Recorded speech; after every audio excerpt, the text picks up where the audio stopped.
When I sledgehammered 3 dirt bikes and dumped the pieces on my HOA president's lawn, I wasn't trying to start a war. I was ending one. But, of course, this is Karen we're talking about. And Karen doesn't lose quietly. And no, this isn't a movie. This is what happens when a Karen-backed fake HOA plays militia in the wrong neighborhood. Freeze frame, yep. That's me. The guy whose private well HOA Karen tapped into to illegally water her garden. What did I do? I flushed her system with sewage. And oh buddy, that was just the beginning. It all started 2 months before the great dirt bike decimation, when I made the mistake of moving into a neighborhood that looked normal, quiet lawns, wide streets, trimmed hedges, but was, in fact, governed by a woman who thought she was suburban royalty. I should have known when the welcome committee was just Karen.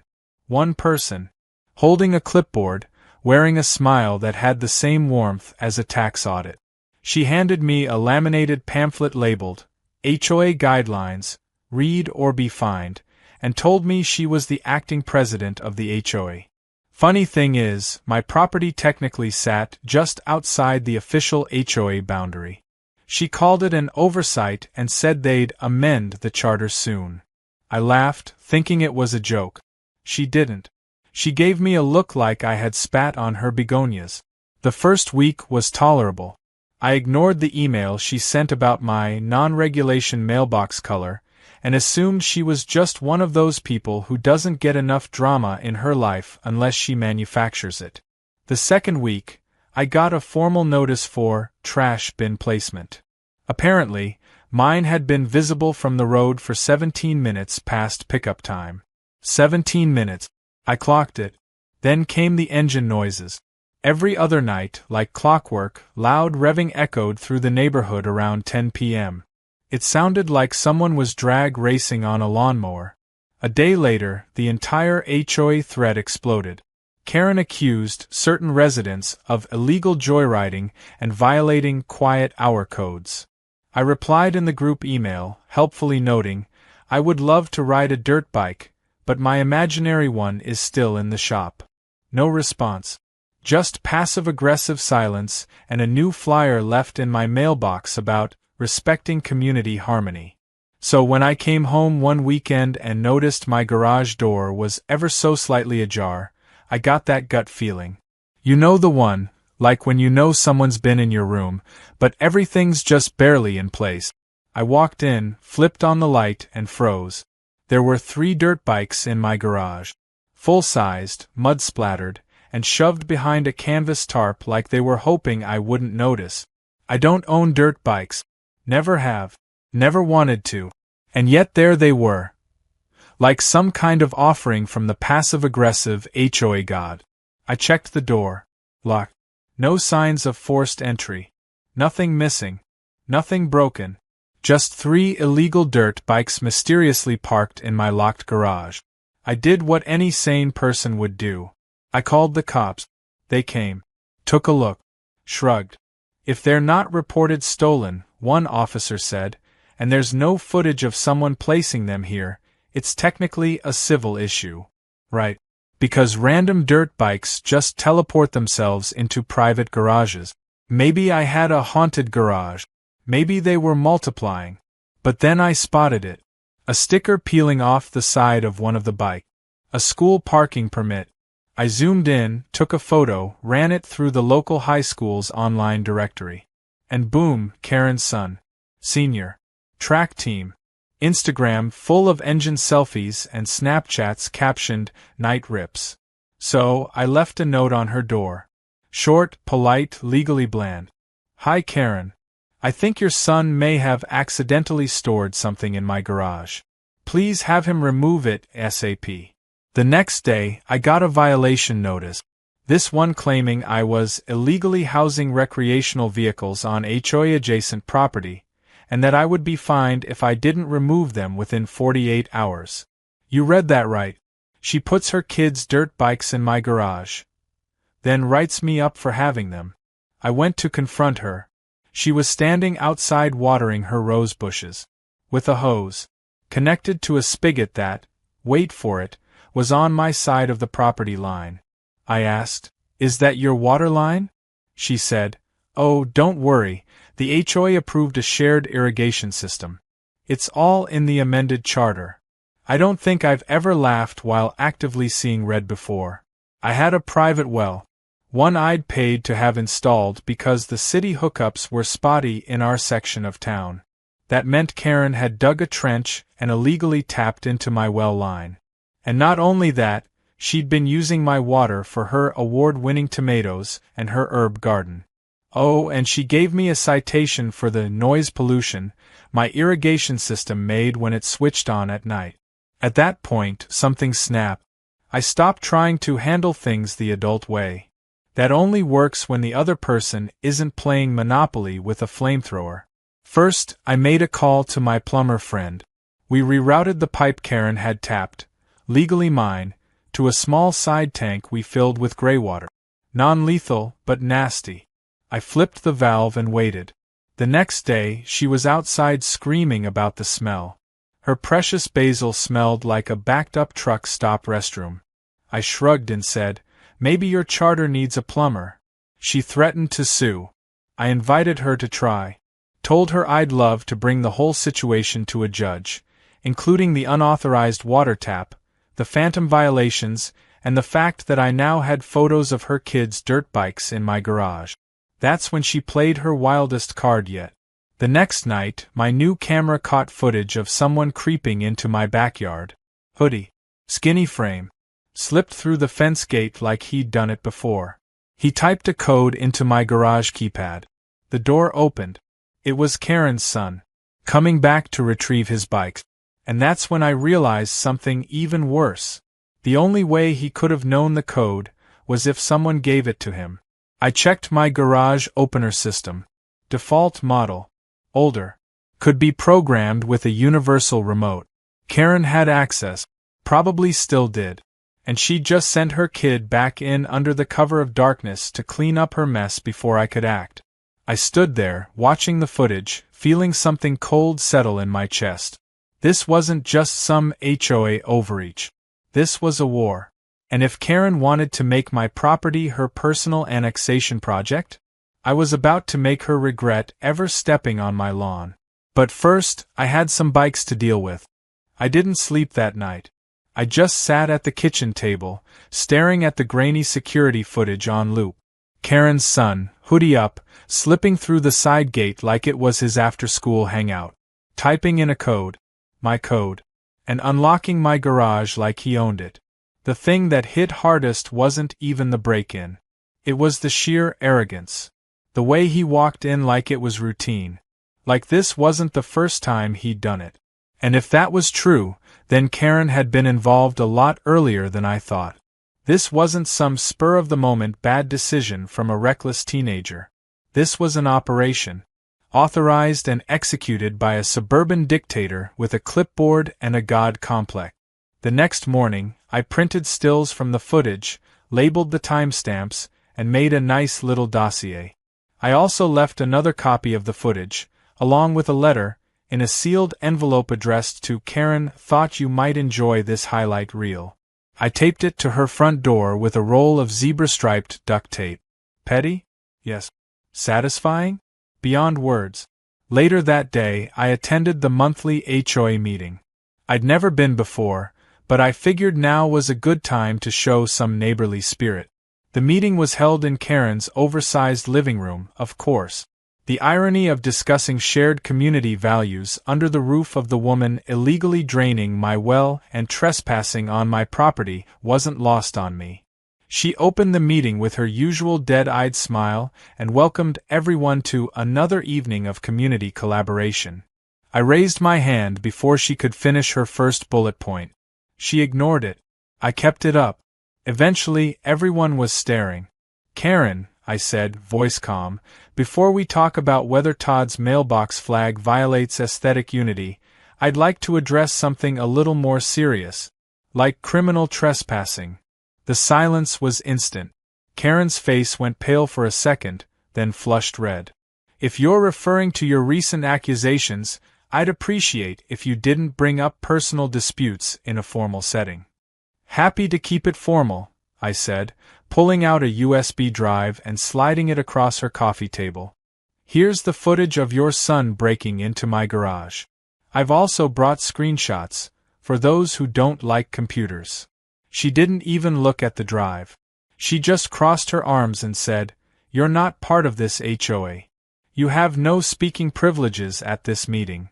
I smiled. Then why do I keep getting violation notices? The room murmured. A few people shifted in their seat. Karen realized she'd miscalculated. Again. I dropped the next hammer. By the way, I had a certified building inspector check the property lines. My house is 12 inches outside the HOA boundary. That means your citations are legally meaningless. And your little water line? That's going to be a bigger issue than you think. Karen's husband, a man who hadn't spoken a single word the entire time, quietly stood up and walked into the kitchen. Smart man. He'd seen enough suburban war zones to know when a napalm drop was coming. Karen tried to regain control. We're actually reviewing new annexation plans to bring surrounding properties into the HOA structure. We're working on a vote. That's when I lost it, internally. Outwardly, I stayed ice cold. You're trying to annex my house into your HOA against my will? Good luck. That would require city approval, zoning board approval, and a unanimous vote from your members. And I'm pretty sure 2 of them are sick of getting noise citations because of your kids' 10 p.m. revving sessions. I looked at Steve and Dana, the couple next door, who had visibly aged 5 years since Karen's son got his license. Steve nodded. Dana said, "Honestly, I thought it was raccoons on ATVs."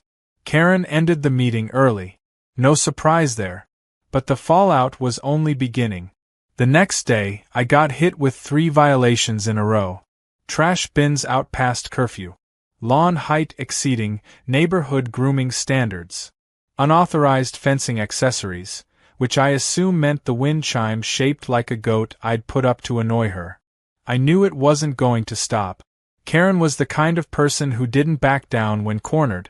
She doubled down, then tried to gaslight you into thinking the corner didn't exist. So I switched tactics. I contacted a zoning attorney. Explained everything. The footage. The unauthorized water line. The false citations.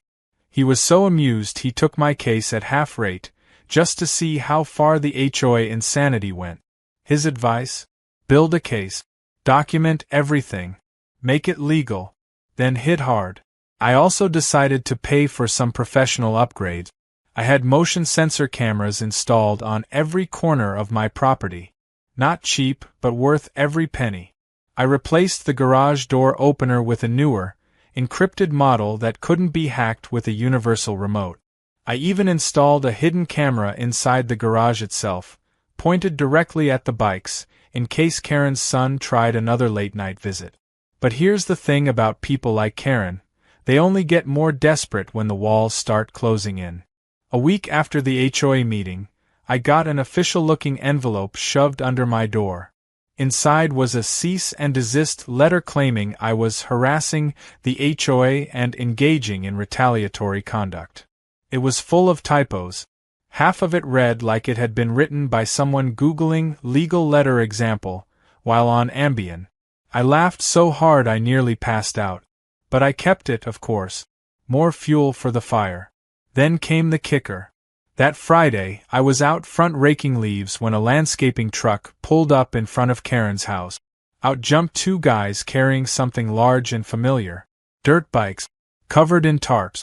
I watched as they rolled them around the side of her house. Then, 20 minutes later, my phone buzzed. Motion alert. I opened the app and saw it. Karen's son, creeping around the back again, now trying to drag one of the bikes into my garage through the side door. Except this time, he triggered the internal sensor. My phone pinged. My sprinkler system activated. He slipped, fell, and slammed his head into a rake I had leaning against the wall. No blood. Just pride damage. But it was enough. I watched him scramble, soaking wet, dragging the bike away while muttering to himself. He didn't even realize I had footage. Again. I sent Karen one final message. Short. Sweet. Just a screenshot of the video with the caption, "Try it again. I dare you." That's when I decided I was done playing defense. If the bikes were going to keep showing up in my garage, then maybe it was time I did something about them. Something loud. And permanent. There's a moment right before you do something drastic where time slows down. Not in a dramatic, cinematic way. More like your brain quietly pauses to ask, "Are we really doing this?" And when you answer, "Yes, yes we are," everything speeds up again. Faster, louder, sharper.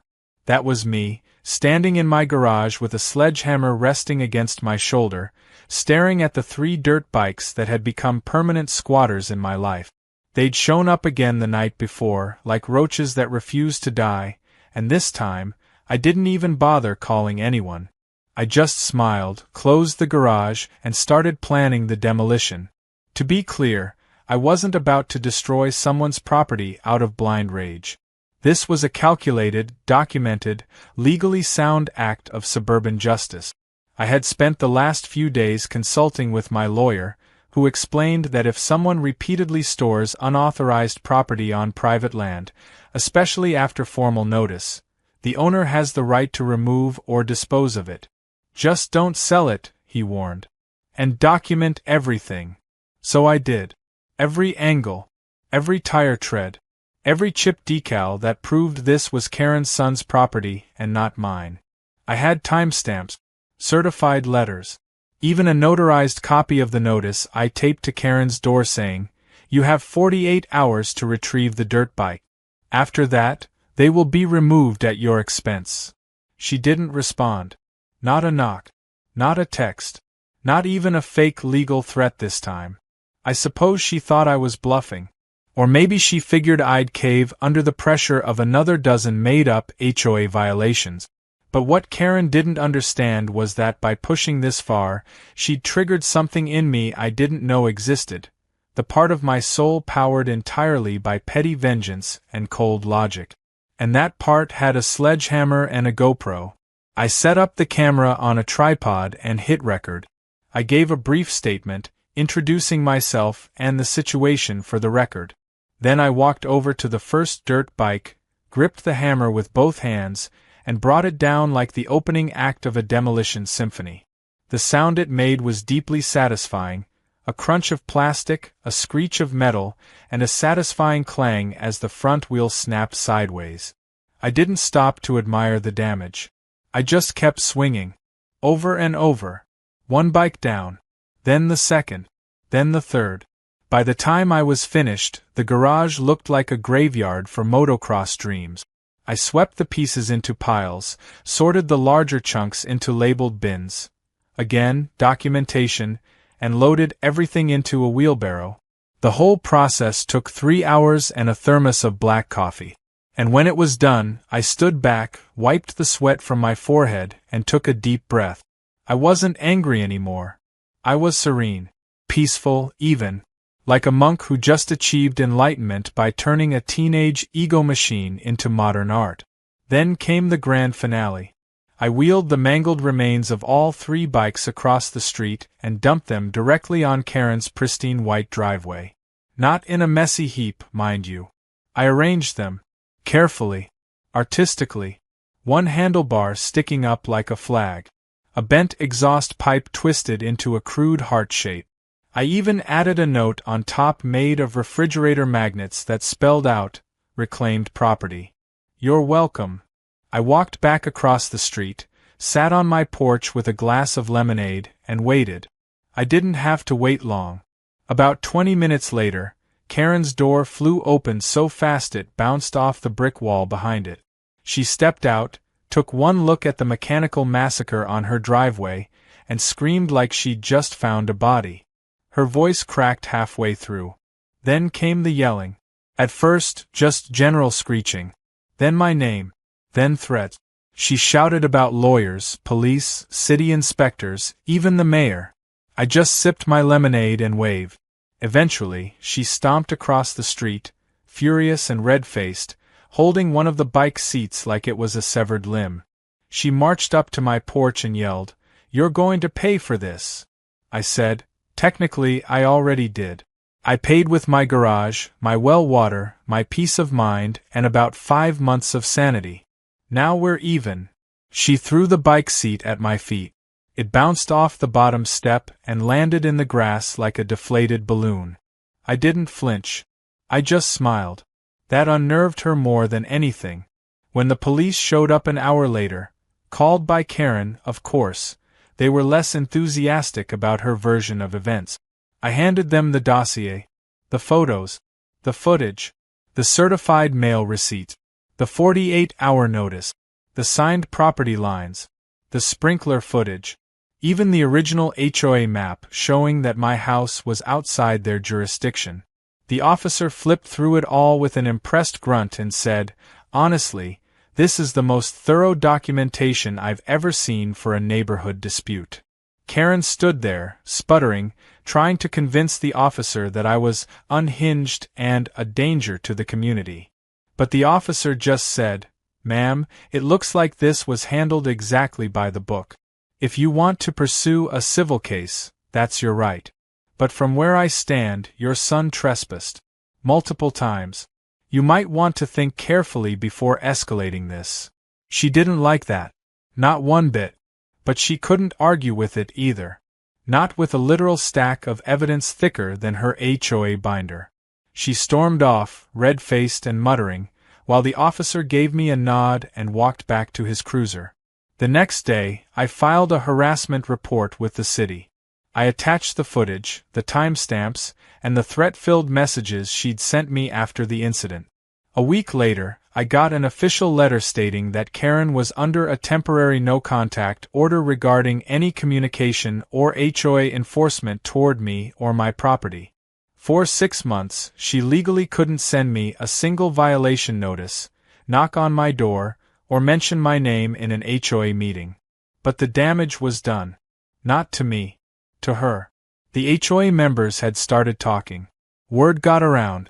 People who had been quietly tolerating her reign of passive-aggressive terror were now seeing her in a new light. The woman who tried to annex a property, illegally tapped into a neighbor's well, and framed someone else for her son's dirt bikes wasn't just a nuisance anymore. She was a liability. And I hadn't even played my final card. Because what Karen didn't know, what no one knew, was that I'd submitted a formal complaint to the State Housing Board. Complete with video evidence, financial discrepancies in HOA records I'd dug up, and a list of bylaws that had been applied inconsistently or illegally. An investigation had been opened. Karen thought the bikes were the war. She had no idea the real battle was still on the way. The State Housing Authority doesn't move quickly.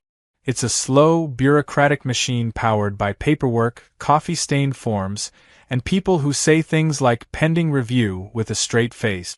But when it does move, it hits like a wrecking ball wrapped in legalese. About 4 weeks after I submitted my complaint, I got the email. The audit was official. They were investigating the HOA for financial mismanagement, boundary violations, and failure to comply with state HOA governance laws. And best of all, Karen had no idea it was me who initiated it. Yet, in the meantime, she'd gone quiet. Not because she was sorry. Karen doesn't do remorse. She does plotting. But the no-contact order had her boxed in. No emails, no citations, no fake lawyer letters. It must have been killing her.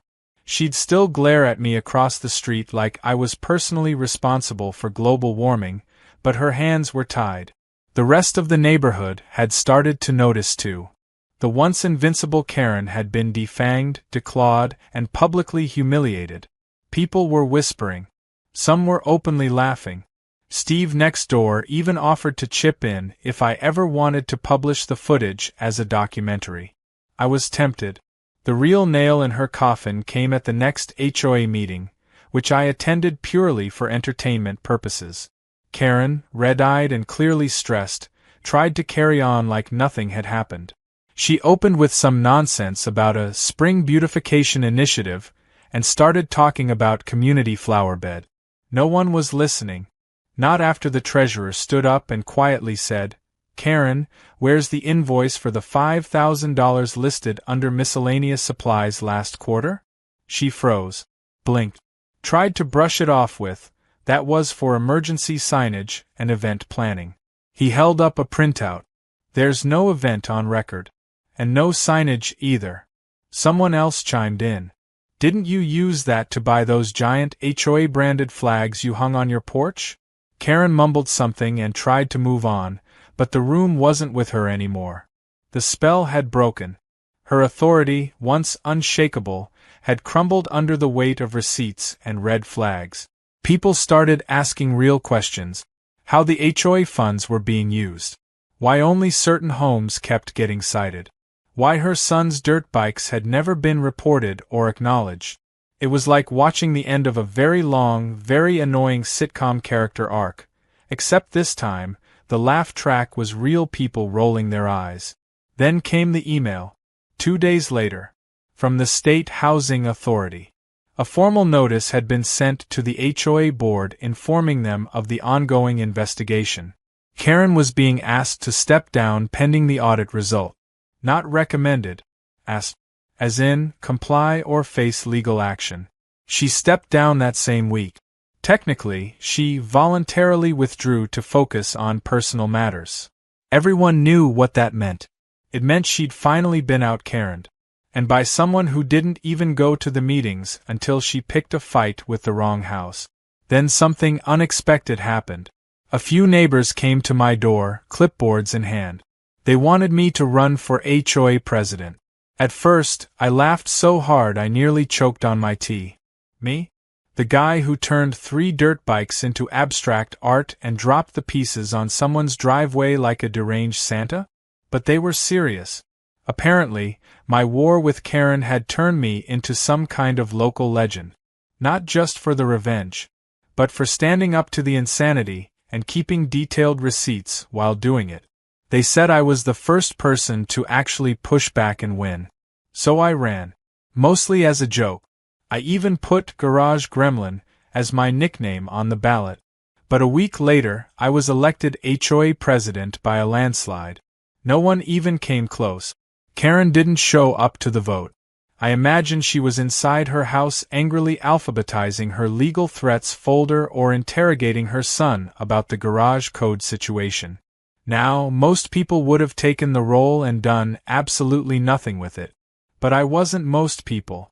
I saw it as an opportunity to rebuild the HOA into something that didn't make people want to burn their lawn ornaments in protest.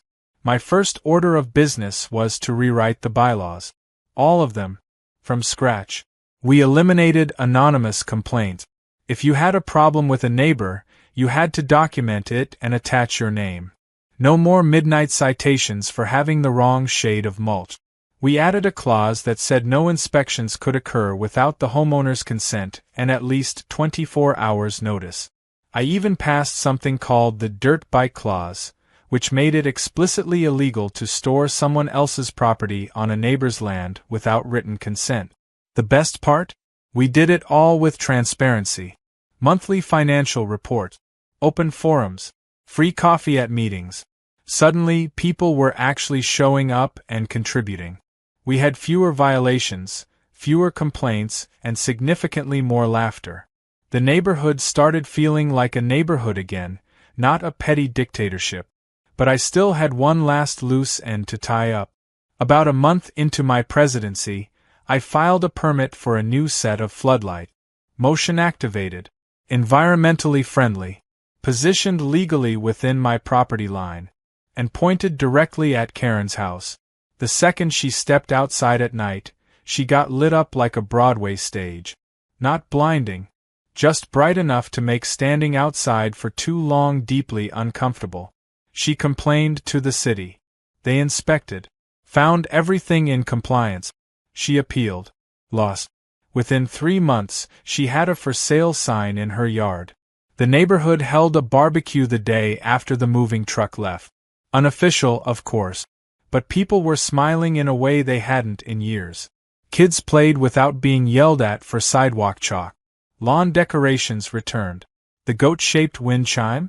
Still up. still clanging away like a tiny metallic middle finger. As for me, I finally got the peace I'd been looking for when I moved in. No surprise inspections. No made-up rules. No trespassing. Just a quiet house, a garage that belonged solely to me, and a neighborhood that actually enjoyed itself again. But sometimes, late at night, I still watch the footage. Just for fun. The moment Karen's son triggers the sprinkler. The exact second Karen sees the crushed bikes on her driveway. The look on her face during the HOA meeting when the treasurer brings up the missing $5,000. It's better than television. Because it's real. And because every frame of it is proof that when someone like Karen pushes too far, eventually, someone's going to push back. And if that someone happens to own a sledgehammer and a security system, well, that's just poetic justice.